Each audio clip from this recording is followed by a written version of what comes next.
मृगा मृगै संगम अनुव्रजंती गावश्च गोभिस्तुरगास्तुरंगैः मूर्खाश्च मूर्खैः सुधीयः सुधीभिः समानशील व्यसनेषु सख्यम। इस श्लोक को समझने के लिए सर्वप्रथम हम इस श्लोक का शब्दच्छेद करते हैं, पदच्छेद करते हैं। इसको दूसरे शब्दों में पद विभाग भी कहते हैं। अर्थात इस श्लोक में मौजूद जो श्लोक है उन्हीं श्लोकों का संधि विग्रह करके लिखना, जो पद एक साथ जुड़े हुए हैं उनको अलग अलग करके लिखना। जैसे कि यहाँ पर आप लोग देख सकते हैं संगम और अनुव्रजंती, इन दोनों को हमने अलग किया है, परंतु मूल श्लोक में संगम अनुव्रजंती ऐसा है। यहाँ पर गावश्च ऐसा संधि है और हमने यहाँ पर संधिच्छेद किया है गावहच। और समानशील व्यसनेशु, यहाँ पर जो समास है, समास में भी हमने अलग अलग पद दिखा है कि ऐसे इन पदों से यह समास बना है। तो पदच्छेद से हमें श्लोक का सही आकलन होता है। मृगाहा मृगैः संगम अनुव्रजन्ति गावः च गोभिः तुरगाः तुरंगैः मूर्खाः च मूर्खैः सुधीयः सुधीभिः समानशील व्यसनेषु सख्यम। अब इस श्लोक का हम अर्थ समझने का प्रयास करते हैं। अब इस श्लोक का अर्थ समझने के लिए संगम अनुव्रजंती, ये दो पद बहुत महत्वपूर्ण हैं। संगम अनुव्रजंती, वहां यहाँ पर अनुव्रजंती शब्द का अर्थ हम सर्वप्रथम समझने की कोशिश करते हैं। व्रजंती अर्थात घूमते हैं, और जब हम कहते हैं अनुव्रजंती, जब हम उसके साथ अनु यह उपसर्ग लगाते हैं, तो अनुव्रजंती शब्द का मतलब होता है पीछे पीछे घूमते हैं, अंग्रेजी में कहूँ तो फॉलो। और संगम अनुव्रजंती, संग यानी साथ, तो कुल मिलाकर संगम अनुव्रजंती इसका अर्थ ये हो सकता है कि साथ साथ घूमते हैं। अब कौन किसके साथ घूमता है ये हम देखेंगे इस श्लोक में। अब इस श्लोक का यदि हम विचार करें तो यहाँ पर हमें दो पंक्तियां दिखती हैं, हालांकि चार आप लोगों को दिख रही है, लेकिन ये पहली दो पंक्तियां और दूसरी दो पंक्तियां, इन दोनों में हमें जो अर्थ बताया है मैं समझाता हूं। पहली इन दोनों पंक्तियों में ये बताया है कि कौन किस किस के साथ घूमता है, पशुओं में।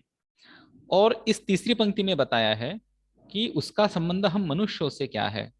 और अंतिम पंक्ति में बताया है कि इस श्लोक का तात्पर्य, निरीक्षण यहाँ पर बताया है अंतिम पंक्ति में। तो समझने का प्रयास करते हैं। मृगा मृगै संगम अनुव्रजंती, मृगाहा यानी हिरणे, और मृगाहा मृगै संगम अनुव्रजंती यानी हिरणे हिरणों के साथ घूमती है, उन्हीं के पीछे पीछे जाती हैं।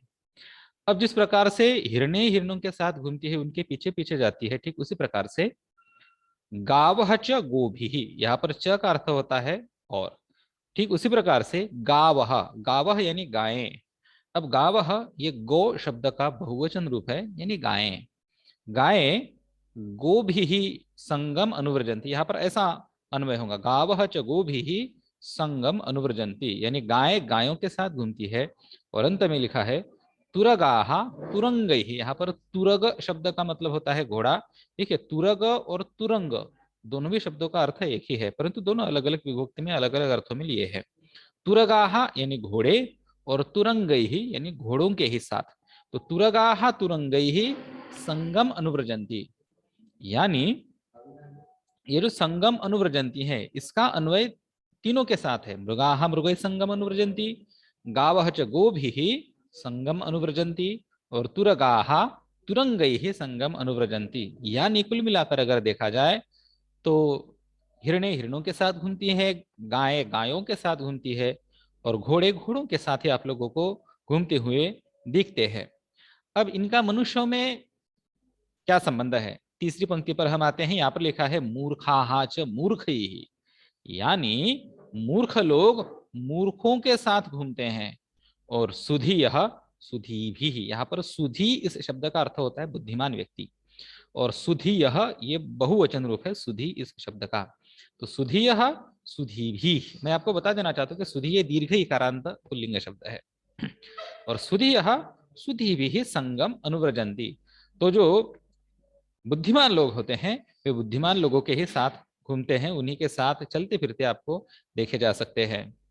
तो इस प्रकार से हमने देखा कि जिस प्रकार से हिरणी हिरणों के साथ घूमती है, गाय गायों के साथ घूमती है, घोड़े घोड़ों के साथ घूमती है, ठीक उसी प्रकार से मूर्खाहा मूर्खैः संगम अनुव्रजंती, मूर्ख लोग मूर्खों के साथ घूमते हैं, सुधीयः सुधी भी संगम अनुव्रजंती, और बुद्धिमान लोग बुद्धिमानों के साथ घूमते हैं।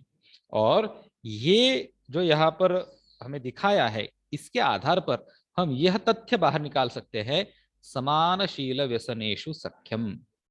अब समानशील व्यसनेषु सख्यम, इसका अर्थ क्या है कि जिनका शील, चारित्र्य, व्यसन यानी आदतें, तो जिनकी आदतें, जिनका चारित्र्य समान होता है, ऐसे लोगों में सख्य होता है। सख्य शब्द का मतलब होता है मित्रता।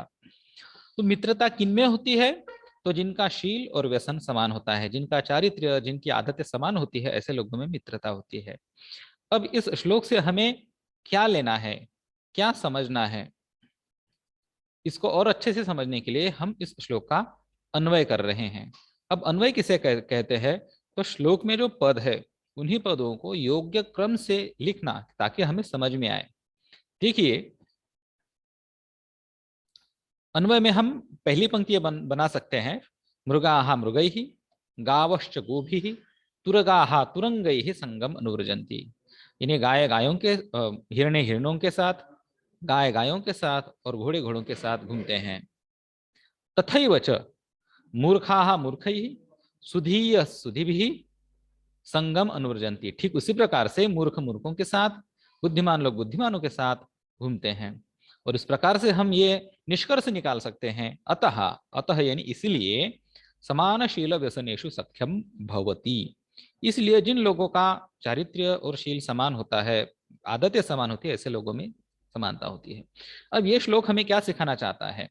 यदि आप किसी व्यक्ति की पहचान करना चाहते हैं, तो उस व्यक्ति के बारे में मत सोचिए, उसके मित्रों को देखिए, वो किस प्रकार के लोगों के साथ घूमता फिरता है, किस लोगों में उसका चलन है। उनको देखकर आप पता कर सकते हैं कि आप जिस व्यक्ति के बारे में सोच रहे हैं, जिस व्यक्ति के बारे में आप जानना चाहते हैं, वह व्यक्ति कैसी है। तो इस प्रकार से यहाँ पर हमने इस विषय को समझाने का प्रयास किया है। यदि आप इस श्लोक के बारे में और विस्तार से जानना चाहते हैं, तो इस लिंक पर आप जा सकते हैं, वहां पर विस्तार से इस श्लोक को समझाने का प्रयास किया गया है। धन्यवाद।